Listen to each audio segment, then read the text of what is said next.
Tiga nasihat Abu Nawas yang merubah hidup. Dikisahkan ada seorang pemuda berandalan yang suka mabuk-mabukan. Dia juga sering membuat onar di kampungnya. Perilakunya ini membuat orang-orang menaruh rasa benci.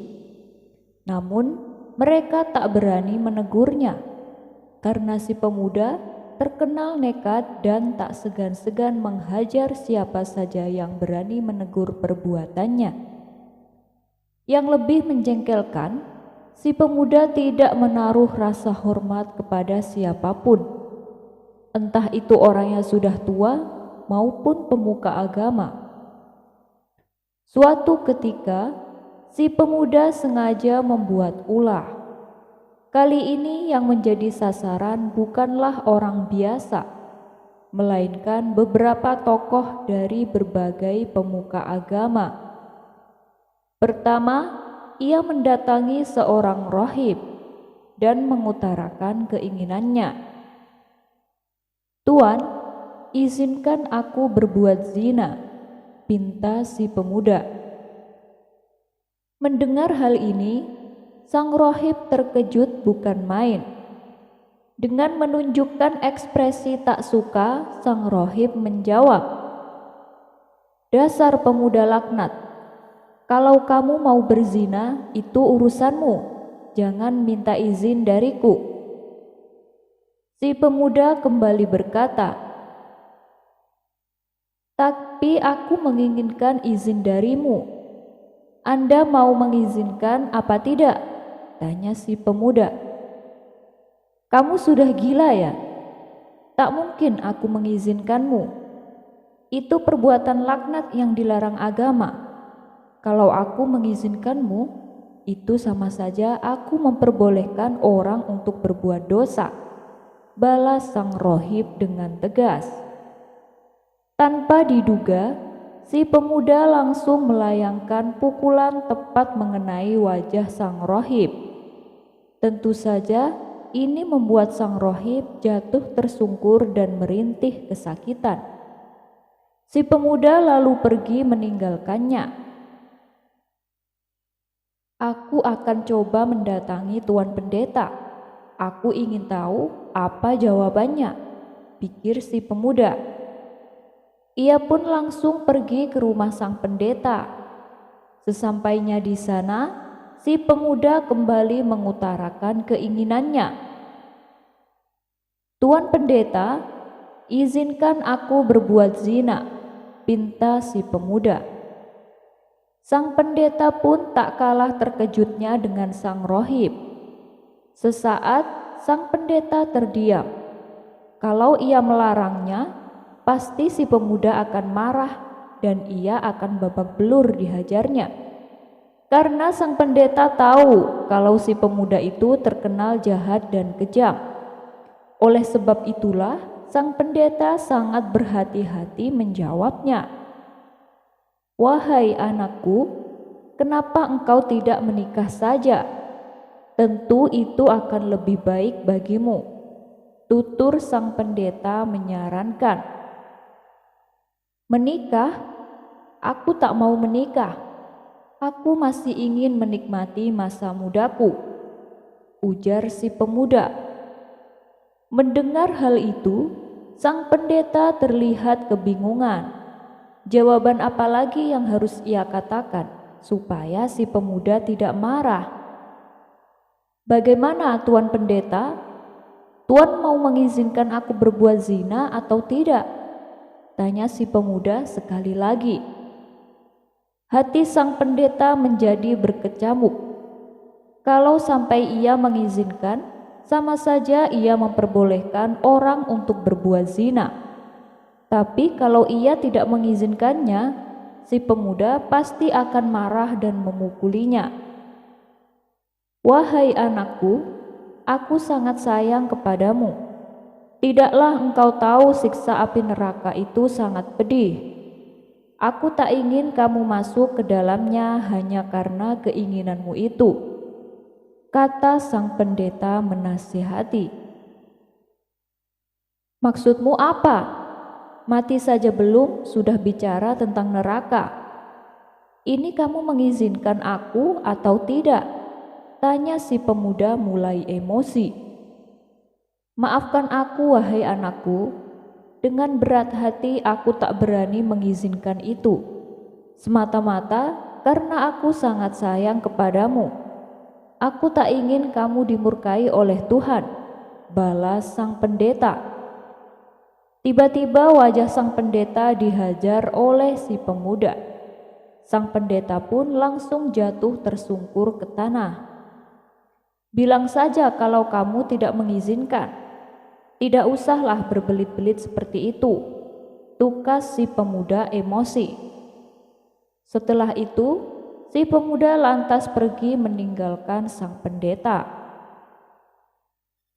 Beberapa hari kemudian, kedua peristiwa tersebut membuat gempar warga. Perbuatan si pemuda ini mendapat kecaman warga dan tak sedikit yang mengutuk perilakunya. Akan tetapi si pemuda malah menjadi bertambah beringas, sehingga ia semakin ditakuti warga. Suatu kali teman si pemuda berkata kepadanya, "Hei kawan, kenapa tidak kau utarakan keinginanmu itu kepada Abu Nawas? Kalau jawabannya membuatmu jengkel, kamu pukul saja dia, seperti yang kau lakukan kepada rohib dan pendeta. Dengan begitu, kamu pasti akan lebih ditakuti," kata kawannya mengusulkan. Mendengar hal itu, si pemuda menjadi tertarik. "Wah, benar juga katamu. Baik, besok aku akan ke rumah Abu Nawas," ucap si pemuda. Pada esok harinya, si pemuda berangkat menuju rumah Abu Nawas. Setibanya di sana, si pemuda mendapati Abu Nawas sedang duduk santai di depan rumah. "Tuan Abu, boleh saya masuk? Ada yang ingin saya tanyakan," pinta si pemuda.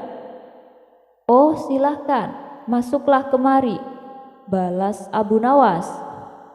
Si pemuda lalu menghampiri Abu Nawas dan duduk di sampingnya. "Ada apa? Apa yang ingin kau tanyakan?" tanya Abu Nawas. "Begini, Tuan Abu, aku ingin berbuat zina. Apakah Anda akan mengizinkannya?" kata si pemuda.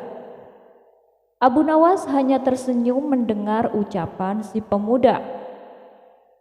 "Tenang, aku akan mengizinkanmu, tapi sebelumnya kamu harus menjawab 3 pertanyaanku," ujar Abu Nawas. "Silahkan, apa yang ingin Tuan tanyakan kepadaku?" ucap si pemuda. "Kalau dia sampai bertanya tentang siksa neraka, aku akan langsung memukul kepalanya," pikir si pemuda. Pertanyaan pertama, "Apa kamu rela kalau ibumu disetubuhi oleh seorang pemabuk dan pembuat onar?" tanya Abu Nawas. "Wah, tentu saja tidak rela dan aku akan mencegahnya dengan cara apapun," jawab si pemuda. "Nah, begitu juga dengan orang lain. Mereka tidak akan rela bila ibu mereka disetubuhi oleh orang sepertimu," tutur Abu Nawas. Sekarang pertanyaan yang kedua. "Bila kelak nanti kamu punya seorang putri, apa kamu rela kalau anak putrimu disetubuhi oleh seorang pemabuk dan pembuat onar?" tanya Abu Nawas. "Tentu saja tidak terima, Tuan Abu. Saya tidak rela bila putri saya berzina dengan orang seperti itu," jawab si pemuda. "Nah, orang lain pun demikian. Mereka tidak terima dan tidak akan rela bila hal ini terjadi pada putrinya," tutur Abu Nawas. Sekarang pertanyaan yang ketiga. "Apa yang akan kamu lakukan bila meminjamkan barang kepada orang lain dan barang itu sangat berharga bagimu?" Akan tetapi orang yang meminjam barang berhargamu justru malah merusaknya dan mengotorinya. Tanya Abu Nawas. Kalau ini aku sangat marah. Aku akan menghajarnya habis-habisan. Bisa jadi aku akan membunuhnya dengan cara yang paling sadis. Jawab si pemuda. Abu Nawas pun tersenyum mendengar jawaban si pemuda. Kemudian Abu Nawas berkata kembali, begini ya, tubuh kamu, nyawa kamu sejatinya adalah milik Allah yang berharga, yang Allah percayakan kepadamu. Tapi bila kamu mengotori dan merusaknya dengan perbuatan bejatmu, pastinya Allah juga akan murka, seperti yang tadi kamu katakan. Lalu suatu saat nanti, bisa besok, bisa juga nanti malam, kau akan mati menghadap Allah. Sementara tubuh dan nyawa yang telah Allah titipkan, telah kau rusak dan kau kotori. Kira-kira apa yang akan Allah perbuat kepadamu? Tanya Abu Nawas.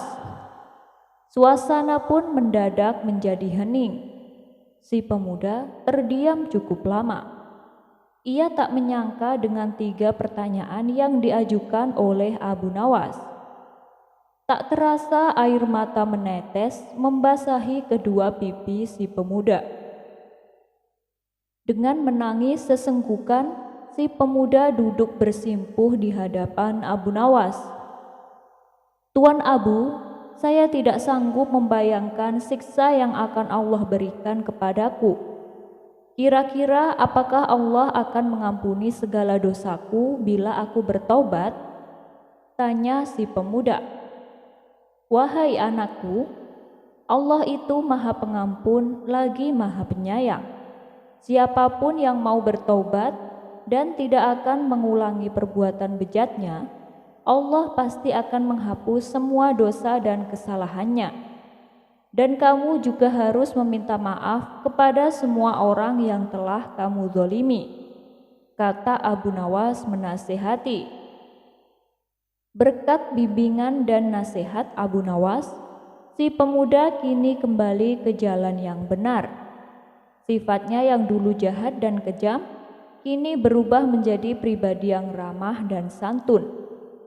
Si pemuda tak lagi dibenci oleh masyarakat. Bahkan sebaliknya, ia kini dicintai dan disambut hangat oleh para warga.